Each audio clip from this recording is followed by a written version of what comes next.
Apaga a luz. Não, ainda não sei. Dá pra filmar? Bota o flash. Pronto, tá ótimo. Vamos começar. Ok. Boa noite, pessoal. A gente vai estar dando início ao nosso seminário, cujo tema foi a dor. A gente vai estar apresentando para vocês os conceitos básicos. Antes disso, eu gostaria de estar apresentando a minha equipe, tá? Desde já agradecer a vocês, a minha turma, tá? Mas com certeza, a priori, que seria a minha equipe. É o Thaleson, o Lucas, a Rafaela, a Daniela e a Tânia. A Dilari, por uma questão assim, de logística mesmo, não teve condições de ela estar chegando até o início da nossa apresentação. Tá bom? O primeiro conceito de dor, ele foi apresentado É porque não tá dando pra ver o pela slide. Associação Internacional do Estudo de Dor no ano de 1986.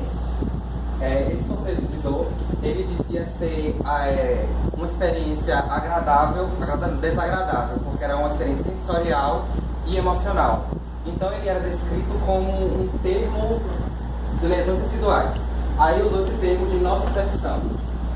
É um termo usado pelos médicos, que eles diziam ser a percepção dos estímulos nociceptivos para o sistema nervoso. Então, enviava esse estímulo para o sistema nervoso para mostrar que o corpo estava sofrendo algum dano. Esse termo de nocicepção, ele é usado tanto para os humanos como para os animais. Porém, lógico que ele é mais aplicado para os humanos. Por quê? Essa interpretação de dor, essa sensação de dor, ela tem uma amplitude, às vezes, pelo emocional. O componente emocional influencia bastante nessa dor. O cunho psicológico, ele é de extrema importância nessa questão da nocicepção. Ou seja, quando a gente realmente diz que a gente está sentindo a dor. Porque no animal nós não usamos esse termo de nocicepção. Porque o animal, ele não tem como estar respondendo. No caso, a gente não vai perguntar para ele se ele está sentindo dor e ele vai responder. De uma outra forma é que a gente vai estar sabendo. Então, a nocicepção, esse termo, é utilizado somente em humanos, devido ao caráter psicológico. Tá? Até então, a dor não era muito estudada. De 86 para cá, que foi fazendo novas pesquisas, os cientistas foram pesquisando e verificando de onde surgiam as dores, porque tem diversas dores.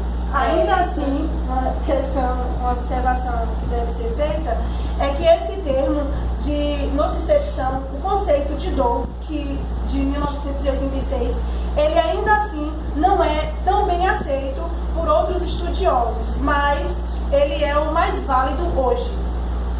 Devido a essa questão, a evolução dos estudos trouxeram e, no caso, vamos dizer assim, não é que esteja paralisado, mas que os estudos mais recentes trazem essa questão da nocicepção, o conceito psicológico, a dor que a gente tem hoje, o conceito de dor. Não, e sem contar que a dor, ela nem sempre apresenta agressões nos tecidos em vigor, ou seja, por causa da... Não, é na parte de fora. Não é na parte de fora, por causa dessas fisiológicas e neuroquímicas. Isso. Os principais tipos de dor são a dor nociceptiva, foi a que a gente citou logo do início, que é quando os nossos, vamos dizer assim, vamos dizer que seriam os nossos órgãos. O primeiro deles e o maior deles é a nossa pele. Ele recebe esse estímulo e vai direto para o nosso cérebro. O nosso cérebro, ele passa para os nossos neurônios e a partir daí o nosso corpo responde, reage à dor. Geralmente a lesão no local, nem sempre acontece, mas quando há lesão no local, seja por uma queimadura, arranhões e entre outras.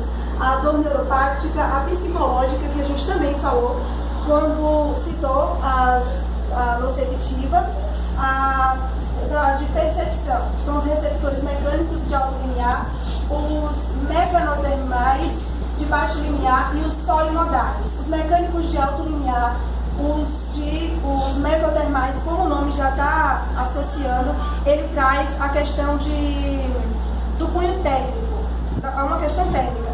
Quando o nosso organismo, nosso corpo percebe, ele detecta no ambiente ou ao nosso corpo o excesso de calor ou a questão do frio, a baixa da temperatura. E esse baixo limiar também tem a pressão. E os receptores polimodais e os fatores químicos envolvidos também. Químicos. Tá. Só refletindo aqui a dor neuropática, que são lesões ou doenças no sistema nervoso, tá? Porque elas podem se tornar crônicas e são incapacitantes e também é de difícil tratamento. E a psicológica, como o Xavier falou, tem um componente emocional. Também é raro, dificilmente capacitante, porque a pessoa sente uma dor por pequenos estímulos que são amplificados em relação à ansiedade, em relação pela ansiedade, pelo medo, etc. Essa questão da dor nociceptiva é originária dos nociceptores, que eles podem ser mecânicos, térmicos ou químicos. A associação desses receptores aqui. Isso, tá? está associado aos nociceptores. E a dor neuropática ela pode ser tanto por lesões ou então por uma doença no sistema nervoso, que vai ocasionar uma distinção de tipo queimadura, choque elétrico, formigamento. A psicológica já foi falado, que é sobre emoção. O reflexo de retirada, existem os atos de reflexos, a resposta medular a determinados estímulos e o arco de reflexo. Se a gente for falar somente assim, ficaria uma ideia vaga e aleatória. Não dá pra gente ter mais ou menos uma percepção do que significaria isso. Os atos de reflexo, dando exemplos bem simples e básicos do nosso dia a dia. Quando a gente acende um fogão e... Tá, muita gente não faz mais isso, mas acontece de muitas vezes a gente sem querer encostar a mão na panela quente e automaticamente a gente tira, mas não é algo que você pensou em estar se queimando e tirar para não queimar. Isso aí são os nossos nociceptores, certo? A nossa pele, ele serve como receptor. Ele recebeu, ele sentiu a dor, o estímulo da dor e automaticamente ele retira. Então, fala sobre esse reflexo de retirada. Porque milimetricamente, a gente calculando, é uma questão, uma fração de milésimos de segundo. Não é algo que o nosso organismo, o nosso cérebro, ele prepara antes da uma ação. Não é uma ação pensada. O nosso organismo reage a isso. Frisando o que Sheila falou, é mais ou menos assim. Um neurônio, a resposta, ela é gerada antes da mensagem ser enviada para o cérebro. Por isso que acontece isso em fração de segundo. Porque se fosse para o estímulo chegar ao cérebro, para depois ser gerada a mensagem, a gente ia ficar lá com o braço na panela e o grau de queimadura seria bem maior em relação ao exemplo da panela quente. Só mais um exemplo, esse ato reflexo pode ser seguramente inato e adquirido. Inato é quando o levantar da perna da criança é quando a gente faz cócegas no pezinho dela. E adquirida é quando você toma um susto, tá andando e repara que tem um animal feroz do seu lado. Você sabe aquele estudo com latido, esses são adquiridos.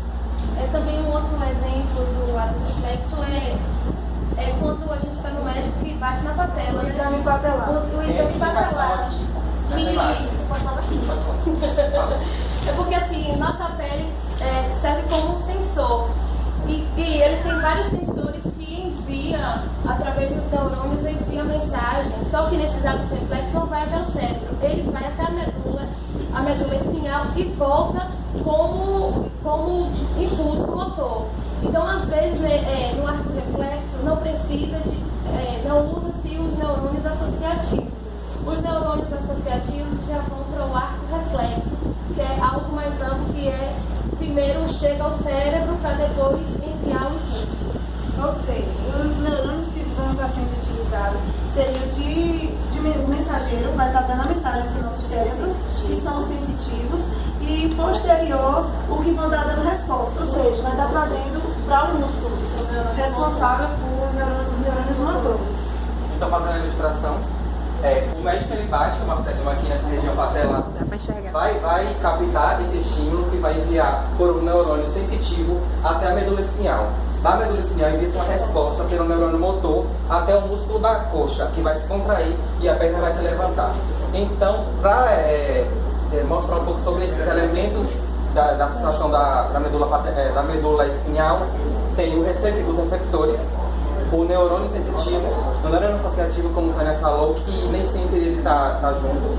O neurônio motor, a sinapse e o órgão efetuador. Esse conjunto de elementos que formam um marco reflexo.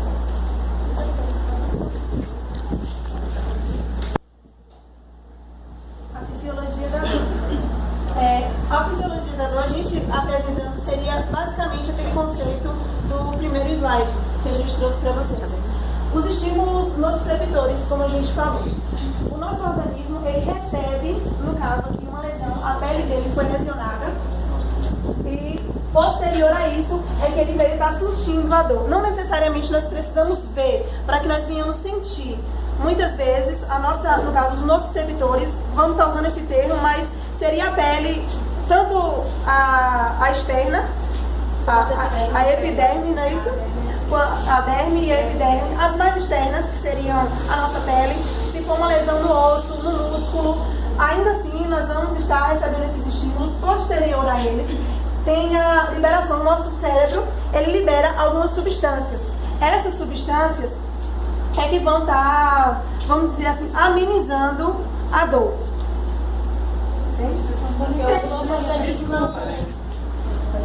Aqui a pessoa recebeu o corte, que é o estímulo, aí vai passar pro tálamo, que vai reorganizar a informação, traduzir para o córtex, e do córtex ele vai mandar a informação, a reação para o estímulo gerado.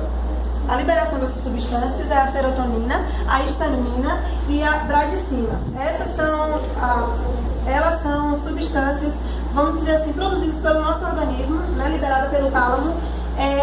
São substâncias Excitadoras de dor. Pois. Ok. É uma explicação bem mais, vamos dizer assim, que detalhada, bem rapidinha mesmo, vamos supor assim, como seria o caminho da dor. Foi basicamente o que a gente acabou de explicar para vocês. Quando o nosso organismo ele recebe o estímulo, ali foi um corte na pele, só que aqui já é uma coisa bem mais simples. Foi uma furada de agulha, como vocês podem estar vendo o exemplo. Posterior a isso, o tálamo, ele recebe esses estímulos, ou seja, os sinais da dor, e como uma forma de tradução, ele vai estar liberando as substâncias pelas terminações nervosas. A genética. Ok. É uma das partes que, vamos dizer assim, seria...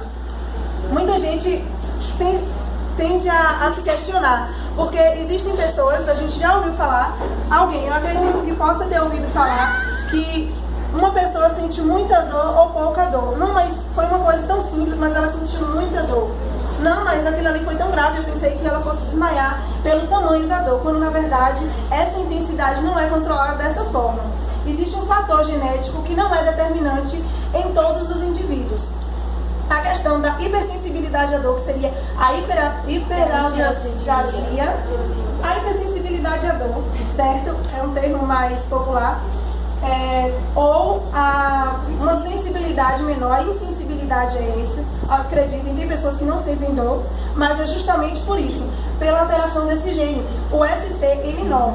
Quando esse gene ele é responsável por estar produzindo essa proteína, a NAV 1.7. Essa proteína ela é uma proteína canal. Ela é uma proteína canal e ela vai estar... Está localizada no cromossomo 2. Desculpa, ela localiza-se, como os colegas eles falaram, no cromossomo 2. Ok. Quando há a alteração desse gene localizado no cromossomo 2, a produção dessa proteína ela fica comprometida. Então, assim, todo aquele conjunto que a gente já veio apresentando para vocês, dos nociceptores, que são, vamos supor, a porta de entrada da dor para o nosso organismo, eles também ficam comprometidos. Vamos dizer assim que há um bug neles. A partir daí, como a gente explicou anteriormente, o lóbulo frontal, todo esse conjunto compõe para a gente estar trazendo resposta ao nosso cérebro. Porém, que quando for para estar liberando as substâncias da proteína, o tálamo aqui no caso vai ser o responsável por estar liberando para o organismo. A gente ter a percepção da dor, seja numa intensidade alta ou numa intensidade mais baixa. Também tem casos que isso foi verificado e ratificado através de uma família, acho que nos Estados Unidos, a família Marshall. É uma família de 3 gerações que sentem poucas dores, não sente dor na verdade. Tem uns que não sente calor, tem um que não sente frio, tem um que pode se cortar, pode quebrar tudo e não sente. Então os pesquisadores, eles aguçaram a curiosidade deles e eles foram até a família para averiguar isso, fizeram o mapeamento genético, onde foi descoberto esse gene, a alteração do gene. Porque esse gene, ele é responsável, como o Shirley falou, é responsável por essa proteína tonal que envia ao tálamo os sinais de dor. Como eles não tinham, eles tinham um defeito nesse gene, então eles não sentiam dor. Foi o cientista, até que foi num documentário da BBC que eu assisti, eles botaram essa síndrome de Marshall, que é da família, associando a família. E como a dor é os 5 sinais vitais, é muito importante. Através da dor é que a gente sente, percebe que tem algo que não está dando muito certo. Né? Algo está errado. Se a gente já pensou se a gente cair de um 3º andar e não sentir dor nenhuma? É um corpo estranho, né? Então, através como essa família que eu citei, para elas perceberem que tinham havido algo de errado, eles tinham que fazer exames médicos através de ultrassons, raio-x, porque eles não tinham essa percepção de dor. Vale salientar também que, no caso, a alteração tanto no gene, quanto, no caso, vai acarretar também na alteração dessa proteína, na produção das substâncias que a gente citou anteriormente, a serotonina, a bractina e a bradicina, e as outras, elas também vão estar alterando não só a percepção da dor, mas também de outras funções? Não é só a noção de dor, mas também a noção de temperatura, no caso. Não tem como a gente tem uma percepção, nós não conseguimos diferenciar se está quente demais ou se está frio. Ou seja, a mesma substância que é responsável para a gente estar sentindo, ou seja, distinguindo a dor, ela é responsável também para a gente estar sentindo a temperatura. Como foi constatado na família, tinha pessoas que não sentiam calor. Foi até um relato de uma das participantes da pesquisa, da família, que elas poderiam entrar no oceano bem gelado e nadar por 5 minutos que não sentia nada. Tinha outra que comia comida bem quente, só sentia quando a boca ficava cheia de bolinhas. Então não tinha essas percepções. São casos, são poucos os casos, mas que sim, eles existem. Porque qual é a pessoa que em uma baixa temperatura consegue sobreviver durante muito tempo? Tem a hipotermia, né? A gente sabe que a baixa Então, no caso, a pessoa morreria sem saber que... sem saber sobre essa... Sem saber que estava morrendo. Sem saber que estava morrendo. Como a pessoa da panela, né? Encostava o braço e ia largar o braço lá porque não ia sentir nada. Não ia estar sentindo nada. Entendi. Complementando essa hiperalgesia que ela falou, que seria essa mutação desse gene, a hipersensibilidade à dor. Essa hipersensibilidade à dor, é uma doença muito rara, porque essa pessoa que tem essa doença, ela precisa portar tanto o gene defeituoso do pai quanto da mãe. Então, geralmente, quem tem essa doença é fruto de pais congênitos. Ou seja, é uma doença hereditária maior, né? A probabilidade. Isso que nem sempre está dizendo que vai acontecer, porque não sei, é uma questão de probabilidade, de dados, tá? Mitchell Max pesquisou também nos Estados Unidos 147 pessoas que fizeram cirurgia da hernia de disco para descobrir qual era a intensidade da dor.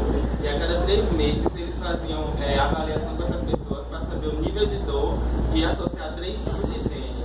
E o gene CGH1, quando portado um do pai e outro da mãe, a pessoa pode sentir menos dor do que quando tem apenas um gene. Ou seja, na alteração desse gene, da mesma forma que foi a alteração desse gene aqui, que vai estar tendo um distúrbio na produção dessa proteína. Causa mais dor e o outro menos dor. Um gene está associado Esse causa menos dor e o outro causa mais dor. É o inverso. Um está associado ao outro. Um está associado da percepção da dor. Já foi. Os neurônios nociceptivos, na idade avançada, a gente está separando alguns tópicos como o nível da percepção da dor, valendo salientar que esses tópicos aqui é quando, vamos supor assim, vamos falar do idoso. Agora, a percepção da dor. A gente escuta falar, a gente vê, na verdade, que o idoso ele tem uma certa sensibilidade.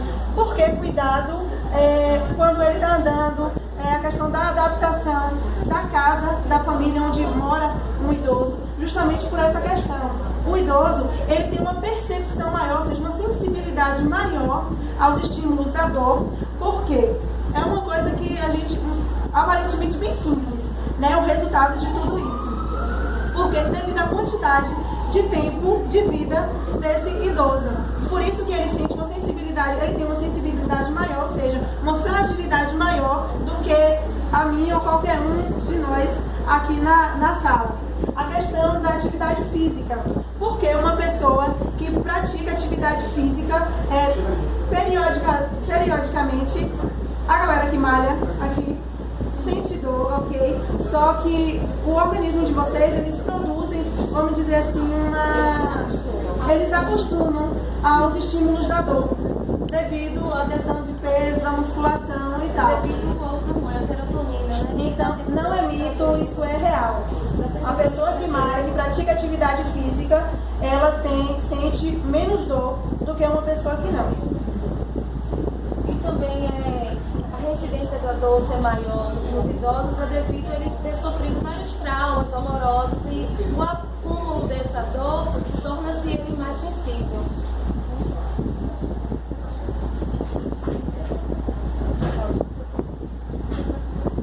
O tálamo e sua importância.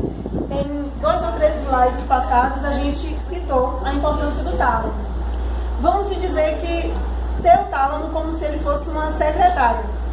É o termo que a ciência utiliza para estar descrevendo o tálamo.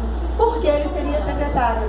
É como se ele fosse uma porta de entrada para todas as substâncias que vai estar, todas as leituras que o cérebro vai ter que fazer. A partir, vamos supor assim, a questão da dor. Tá? O tálamo, ele recebe, a partir dos nociceptores, a informação de que o nosso corpo está em risco, seja por uma queimadura, por um arranhão, por uma seção de arranhões, pela dor, certo? E a partir daí, antes que o nosso cérebro possa estar fazendo essa leitura, é passado antes pelo tálamo. A partir daí é que ele vai estar passando essa informação para o cérebro e, posterior a isso, as substâncias vão estar sendo liberadas para o nosso organismo para estar respondendo a essa dor, com a liberação das substâncias que vai estar, no caso, anestesiando, não por total, mas que, como a gente falou, da questão da serotonina e das outras 3 substâncias que a gente citou anteriormente. Foi pesquisado também que pessoas que tinham lesão no córtex relacionado ao tato, que não deveria sentir nenhum tipo de sensibilidade, passava a sentir sensibilidade por causa do tálamo, que ele acabava interpretando mesmo de forma deficiente, mas ele interpretava também os estímulos. A pessoa conseguia perceber o peso, a forma e também a dor. Ela conseguia distinguir o quente do frio.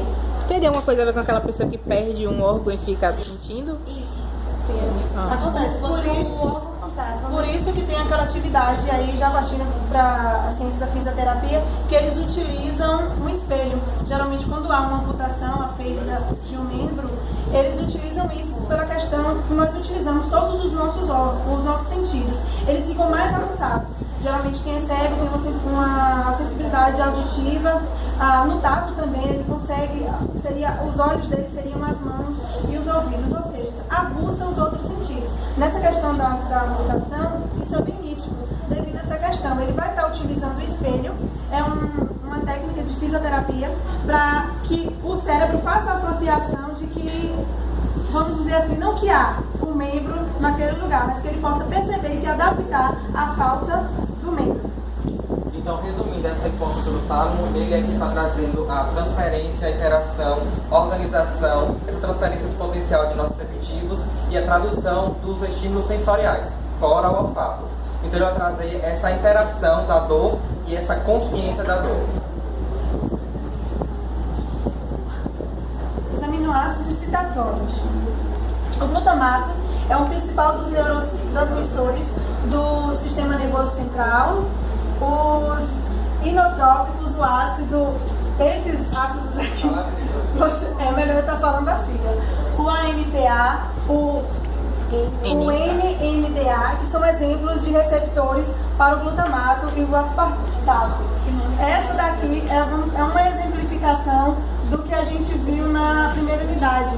Seria a liberação das substâncias naquela questão do, vamos dizer assim, da bomba de sódio de potássio, certo? Vai estar liberando os íons e tal, para fazer uma leitura para os nossos neurônios, a partir da liberação das substâncias. Sendo que o glutamato, ele é considerado combustível do cérebro, já o aspartato, ele é inútil para o ser humano. Para o homem. Ele não é tão relevante, ele é inútil, mas ele não é tão relevante como o glutamato. Ele é um termo mais utilizado na ciência animal, como na veterinária.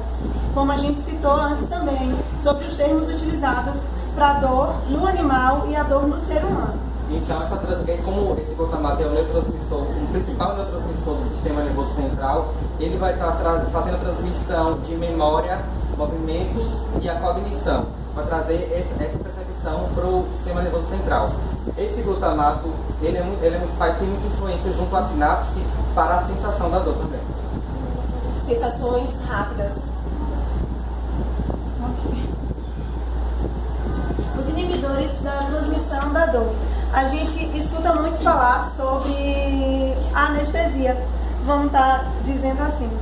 Nós separamos aqui, vamos supor assim, os mais importantes, tidos, eu não digo como drogas, não é isso? As drogas mais fortes que vão estar inibindo a dor, vai estar retraindo.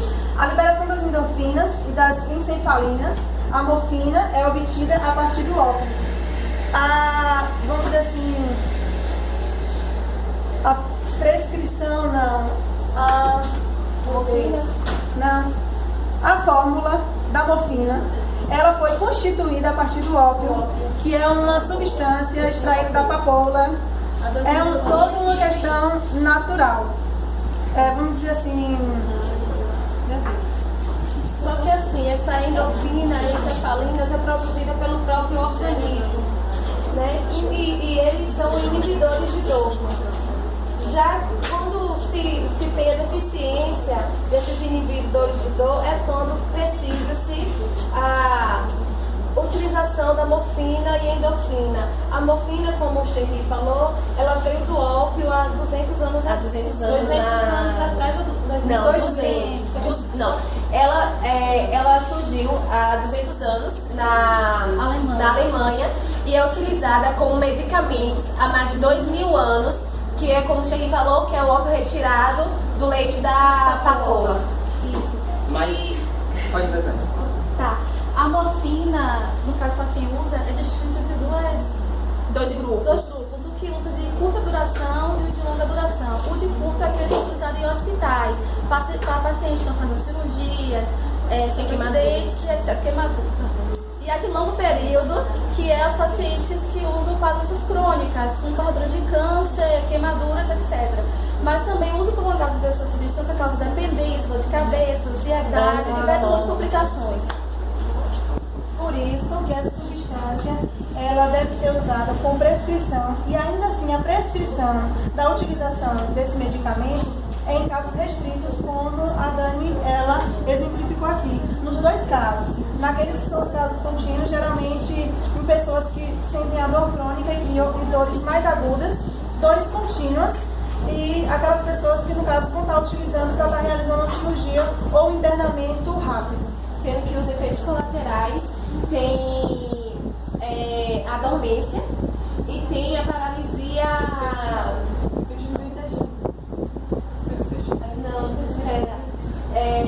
Não, é a paralisia que não é contínua, ela é por determinado Momentânea? temporária. Ela pode paralisar o intestino, além da dependência psíquica, ela traz ansiedade, traz o vício.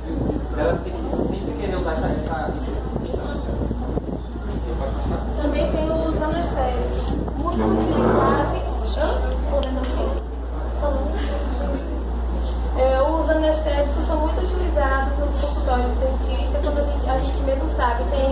os anestésicos locais e os anestésicos gerais. Os gerais geralmente são para cirurgias de grande porte, né, como a gente sabe. E quando é utilizado os anestésicos, por que paralisa? Porque aí vem as sinapses.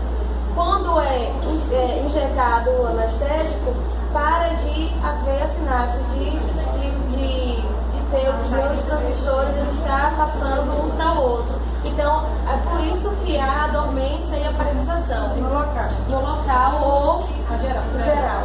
O anestésico, ele entra na célula sem precisar passar pelo canal de sódio. Aí ele consegue entrar e bloquear o canal de sódio, fazendo com que a pessoa não sinta dor.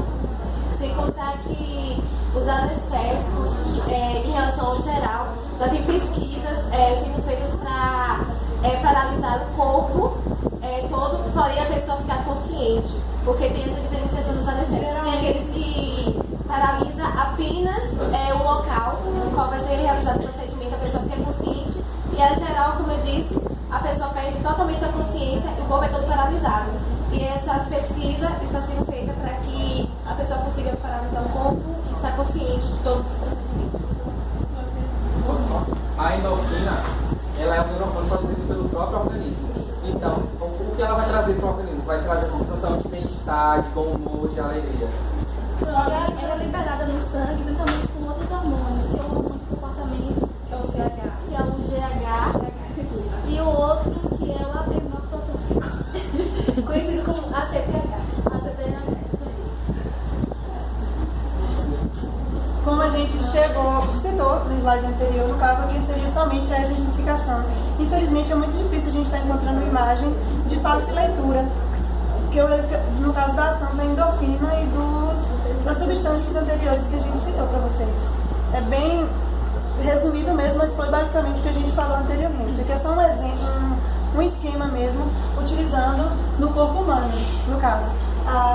O exemplo dele, a atuação dele na área que está sendo injetada, que está sendo aplicada, e a ação dele no cérebro. Foi o que a gente falou para vocês, sobre a questão da anestesia local e anestesia geral. E a ação do cérebro com a liberação dessas substâncias que é produzida pelo nosso próprio organismo. A dor patológica, ela traz pra gente o dano tecidual. A partir daí temos a dor aguda. Essa dor patológica, ela é tida como uma dor cortante, muito terrível e tal. A dor aguda, que é um dos componentes da dor patológica, ela é aquela dor que é mais curta e ela tem uma função de alertar, avisar que está havendo algo errado no corpo. Surge do trauma de tecidos moles, que são a pele, etc. Tendões e ligamentos. Já a dor crônica, ela é de longa duração, dura de 3 a 6 meses. Não apresenta propósito biológico que a dor aguda apresenta. A dor, como a Dani estava dizendo, a dor aguda, ela tem a função de avisar que o corpo está sofrendo algum dano. Já a dor crônica não, ela não tem essa função. Ela não avisa o corpo, ela simplesmente vai acontecendo quando você já sabe, ela já está bem. Essa dor crônica é geralmente quando o trauma já se restabeleceu, mas ela continua. É o caso de quem tem AVC.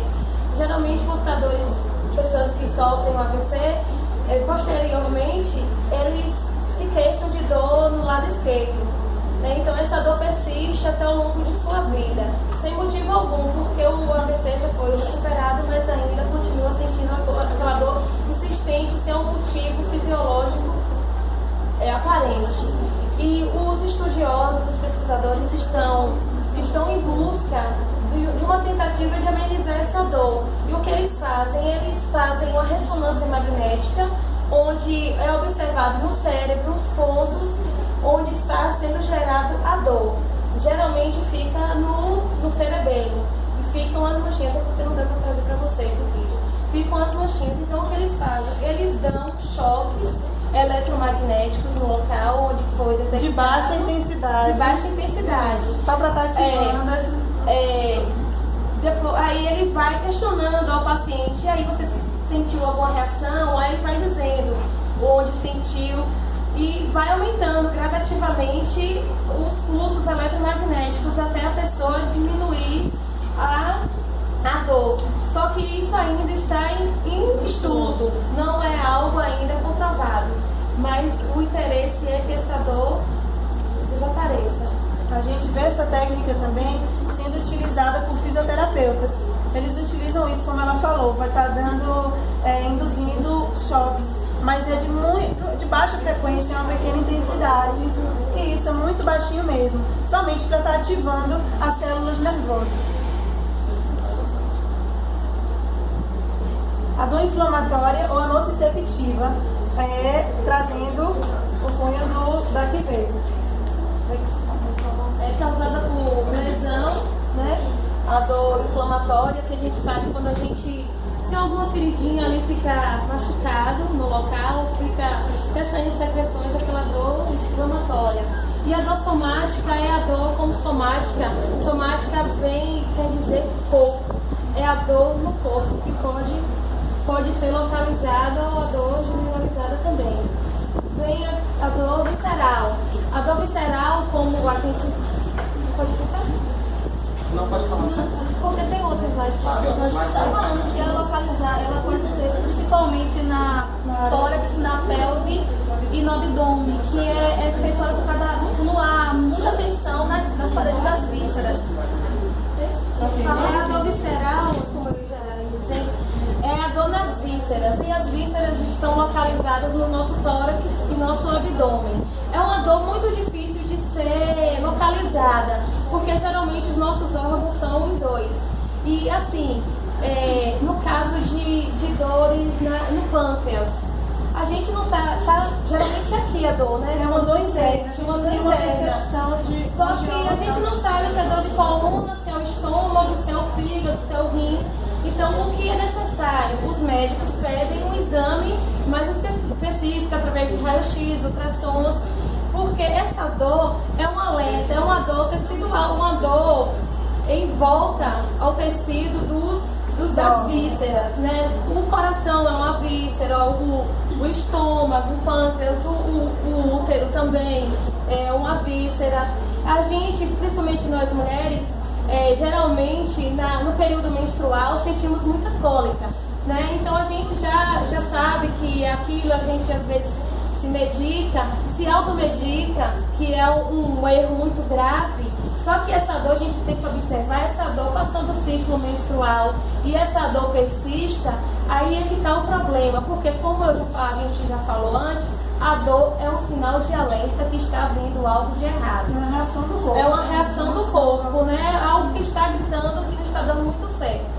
Então pode haver um problema no útero, como pode também haver um problema de bexiga, um problema no pâncreas, nos rins. Então a gente é de difícil percepção o local mesmo que esteja doente. Então o que a gente tem que fazer é procurar um médico e chegando lá ele vai exigir um exame mais detalhado para se especificar a dor.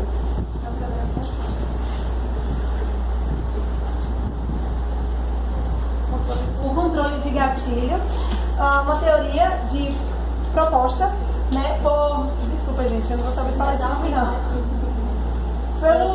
Por Will e por ele, não existia esse termo, ele não era utilizado. Quem trouxe foi os dois estudiosos aqui, os cientistas, no ano de 1965. Eles trouxeram e esse termo de controle de gatilho é utilizado até hoje. A emoção, ele tem um elemento fundamental quanto a essa questão. Mas o que seria o controle de gatilho? Seria assim. Em um jogo, como ali no exemplo, um jogo de futebol, o jogador está lá jogando, tem muita emoção, tem uma substância que você falou. A endorfina, que vai trazendo alegria, euforismo. Então, ele sofreu uma lesão no jogo, sim, sofreu. Pode ter sofrido uma lesão muito grave. Mas no momento que ele está jogando, que ele está ali festejando, ele não sente essa dor. A partir do momento que ele chega no vestiário, que vai diminuindo essa substância, os níveis dessa substância, vai ocorrer que ele vai começar a sentir essa dor. Então, essa questão do controle de gatilho, antes ela não era estudada, porque eles achavam que que essa dor ela era apenas estímulo-resposta, não existia um caráter emocional. Então, depois que eles observaram esses jogadores que sentiam uma dor após o jogo lá no vestiário, eles perceberam que existia sim um caráter emocional na dor. A partir daí é que a gente vai estar vendo a questão também da sensibilidade, do que seria maior, da intensidade da dor. Que seria uma dor forte, uma dor baixa, leve, não importa o que a pessoa está sentindo, a intensidade da dor que a pessoa está sentindo. Por isso que esses estudos, que foi realizado pelos cientistas aí, eles trouxeram esses estudos a partir desses cientistas. Foi que a gente começou a ter essa teoria de controle de gatilho. Foi quando começou a dar importância. Se a gente imaginar, é como se fosse um fio de alta tensão, que tem o positivo e o negativo. Já da gente são as fibras grossas e as fibras finas. As fibras grossas é como se elas amenizassem a dor, elas fechassem o gatilho da dor.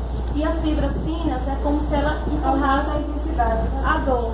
Então, quando se está jogando, se está com todo o sistema emocional todo alterado, essas fibras finas, elas ficam fechadas através das fibras grossas. Então, o impulso de dor não chega ao cérebro.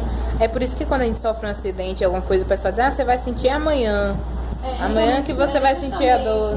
Principalmente porque nesse momento aí, como você mesmo falou, do acidente, que é um exemplo a ser citado, no momento a gente não sente, ou quando sente é com intensidade menor, por causa da liberação da endorfina. No momento ali, o nosso organismo, vamos dizer que ele estaria em êxtase devido à liberação dessas substâncias. Posterior a isso, quando essas substâncias, os níveis delas vão abaixando no nosso organismo, é que a gente vai ter uma percepção da intensidade da existência da dor local ou a generalizada. Quando a gente fala em dor emocional, também teve um caso de um rapaz que ele foi consertar o gerador de calor para casa e infelizmente o braço dele ficou entre as duas lâminas. Ele ficou 24 horas no subsolo, né, isso nos Estados Unidos, e gritando e ninguém atendia ele até 24 horas. Então ele teve que tomar uma decisão muito assim, difícil de ser tomada, né? Porque ele já estava sangrando muito e vendo o braço dele e ele sem poder sair, ninguém acudia ele. Então ele resolveu acortar o braço. Ele pegou uma lâmina e começou a cortar o braço. Então ele no comentário dele, ele disse que não sentiu dor. Por que ele não sentiu dor? Justamente por causa do psicológico. Porque ele tinha, ou era ele fazer isso, ou ele morria. Entendeu? Então o psicológico dele criou um mecanismo de bloqueio da dor que ele foi cortando. Ele disse que doía mais emocionalmente do que fisicamente em ver ele mesmo ter o braço dele, a mão próxima ao rosto e ele tendo que cortar. Então é por isso que a partir de 1986 que a dor que se estudou, está se estudando ainda mais a dor e colocou-se a questão emocional e psicológica, porque não é só física e química. Não são só conceitos químicos e físicos, mas tem a questão ambiental e com certeza psicológica, porque como ele mesmo narra nessa questão do momento que ele estava amputando o braço dele, ele não via o momento, ele queria sair daquilo ali, entende? Então o que seria depois, o que aconteceria depois? Cada membro tem uma função no nosso corpo, ele vai estar auxiliando a gente. Então, quando ele fala sobre essa questão dos estímulos psicológicos, esse é um exemplo assim que a gente vê, né, bem nítido, essa questão aí. E não somente o uso das substâncias que é liberado pelo nosso próprio organismo, certo?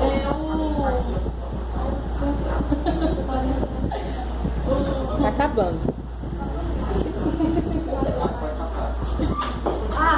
Também a dor pode ser intensificada ou diminuída através de nossa ansiedade. Como já foi feito estudos também, coloca-se pessoas naquela máquina grandona que bota embaixo e vê tudo. Ressonância magnética. Ressonância magnética, isso. Aí é visto todo o cérebro e os pesquisadores eles vão dando uma intensidade de dor maior e menor. No caso, eles colocavam um triângulo com a dor menor. Aí a pessoa respondia a partir do mapeamento genético realizado por essa máquina. Então, eles fazem estímulos, porque não dá pra gente ter essa percepção, a gente vê isso, não diria nem a olho nu, mas por fora, para a pessoa estar dizendo. Então, é utilizada essa máquina com a ajuda do mapeamento genético que ocorre em tempo real. O médico vai apresentando formas geométricas e, a partir daí, o cérebro vai respondendo com e associando a resposta do paciente em questão. Isso, só como ele já está vendo a reação do cérebro, né, e visualizando mesmo, ele mudou. Em vez de colocar uma carga menor no triângulo, ele alterou. Só que o cérebro já estava respondendo como se fosse menor. Então, às vezes, pode ser maior intensidade, só que o nosso cérebro responde como menor. E vice-versa, devido à nossa ansiedade já gerada naquela circunstância. A percepção individual. Tânia, falando aí da emoção, sobre a lei participante, eu lembrei a Ronaldo, né, que ele teve, não sei o que falar, ele desviou uma Copa do Mundo, lembra quando ele se colocou a rótula do joelho e ainda assim ele conseguiu jogar e fazer o gol e tal, enfim. Então eu acho que tem a ver, né? Tem a ver, no caso da endorfina, que ele estava em período de agitação, de êxtase, de prazer. As pessoas falam assim, quando o sangue, né? Quando o sangue esfria. E a questão emocional também, imagine ele lá na Copa do Mundo, né? Na ciência, o termo que você utilizou aí, no caso da emoção, do sangue esfriar, seria justamente isso. Quando os níveis das substâncias, da serotonina e as demais que são liberadas pelo nosso organismo, elas vão sendo diminuídas. Então, aí sim é que a pessoa tem a percepção da dor naquele momento.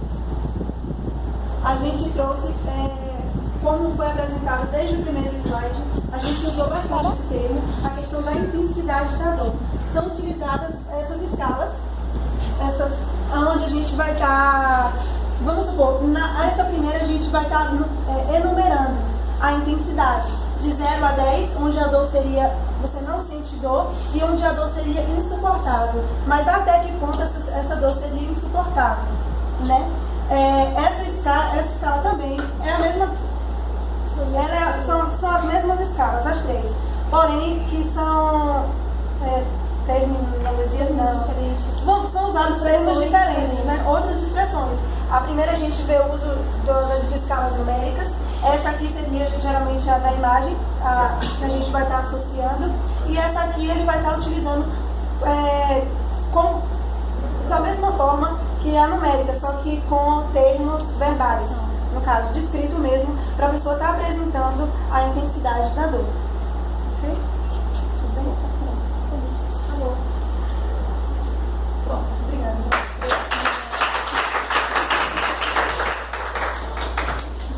Doeu, criatura? Doeu. Os nossos